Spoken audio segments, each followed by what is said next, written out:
September 16 దేవుని వాగ్దానం.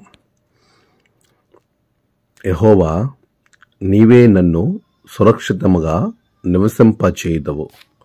కీర్తన 4:8. మన ప్రభువైన యేసుక్రీస్తు నామములో మీ అందరికీ ఉదయం శుభాలు తెలియజేయచ్చు ఉన్నారు.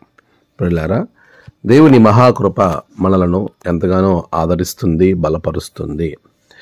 ఈ యొక్క దినమున మనము వాక్యము ద్వారా ప్రారంభించబడుటకు దేవుడు చక్కటి ఆలోచన మనకు అనుగ్రహించాడు.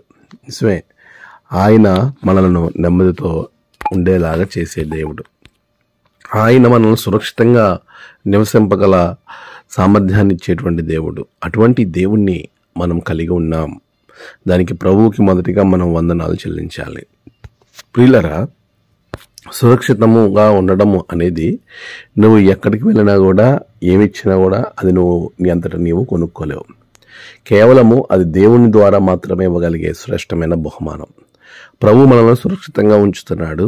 ఆరోగ్యం నుండి, ఆర్థికంగాను, నీకు ప్రతి విషయంలో కూడా, నీ ప్రయాణాల్లో అన్నిటిలో నిన్ను సురక్షితంగా ప్రభు ఉంచాలని, నువ్వు మంచి సురక్షిత ప్రాంతంలో, ప్రదేశంలో ఉండాలని ప్రభు కోరుకుంటున్నాడు. ఒకవేళ నీ చుట్టూ నీకు అనుకూలమైనటువంటి వాతావరణం లేకపోయినా దేవుడు నిన్ను చాలా ఉన్నతమైన స్థాయిలో సురక్షితంగా ఉంచగల శక్తి కలిగిన వాడు. అలాంటి గొప్ప దేవుణ్ణి నువ్వు కలిగి ఉన్నావు.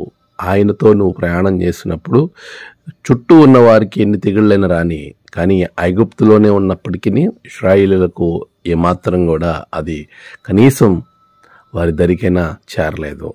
అగ్నిలో పడవేసినప్పటికీ, లేకపోతే ఈ యొక్క సింహభూములో పడేస్తున్నప్పటికీ, చుట్టూ ఎంత ప్రమాదం పొంచి ఉన్నా ఆ ప్రమాదం వారి దగ్గరికి వెళ్ళలేదు. ప్రియులారా, ఈరోజు నీ చుట్టూ ప్రమాదం ఉండొచ్చు, నువ్వు ప్రమాదంలోనే ఉండొచ్చు, కానీ అది నిన్నేమీ చేయవు. మీరు అగ్నిలో పడి వెళ్ళినప్పుడు అవి మిమ్మల్ని కాల్చజాలవు అని ప్రభు చెప్తా ఉన్నాడు. అలాంటి శ్రేష్టమైనటువంటి ఆశీర్వాదం, శ్రేష్టమైన బహుమానం దేవుడు మనకిస్తూ ఉన్నప్పుడు మనం ఎందుకని దాన్ని వదిలిపెట్టి మనం అస్థిరమైనటువంటి, సురక్షితంగా లేనటువంటి ప్రాంతాలకు పరిగెత్తాలి? ప్రియా విశ్వాసి, నీవు సురక్షితంగా ఉండుటకు దేవుని సన్నిధిలో, దేవునితో నీ సమయాన్ని గడుపు. ఆయన నిన్ను అత్యంత సురక్షితంగా నిన్ను ఉంచుతాడు. ఆ విధమైనటువంటి క్షేమాన్ని నీకు అనుగ్రహిస్తాడు. నీలో ఉన్న ప్రతి విధమైన భారాన్ని తీసివేస్తాడు. దేవుని కలిగి నీ జీవితం సురక్షితంగా నిలుచునుగాక. ఆమేన్. ప్రార్థన. సర్వశక్తిమంతుడా గొప్ప దేవ, మా బిడ్డలను ఆశీర్వదించండి. వారి ప్రాణములకు, వారి శరీరములకు, వారి ఆత్మకు నీ భద్రతను అనుగ్రహించి మీరే మహిమ పొందండి. నేడు వారు చేస్తున్న ప్రయాణాలు, పనులు అన్నిటిలో విజయము దయచేయండి. దేవా, నీ కృప బిడ్డల మీద నిరంతరం ఉంచమని ప్రార్థిస్తున్నాను. నేడు జన్మదినము, వివాహదినము, ఆయా విశేష దినములు జరుపుకున్న బిడ్డలను బహుగా దీవించండి. తమ ప్రియులను కోల్పోయి ఆదరణ కొరకు ఎదురు చూస్తున్న కుటుంబాలకు ఆదరణ దయచేయండి. నేటి దీవెనలతో బిడ్డలను నింపమని యేసు నామమున ప్రార్థించి వేడుకొంచున్నాము తండ్రి. ఆమేన్.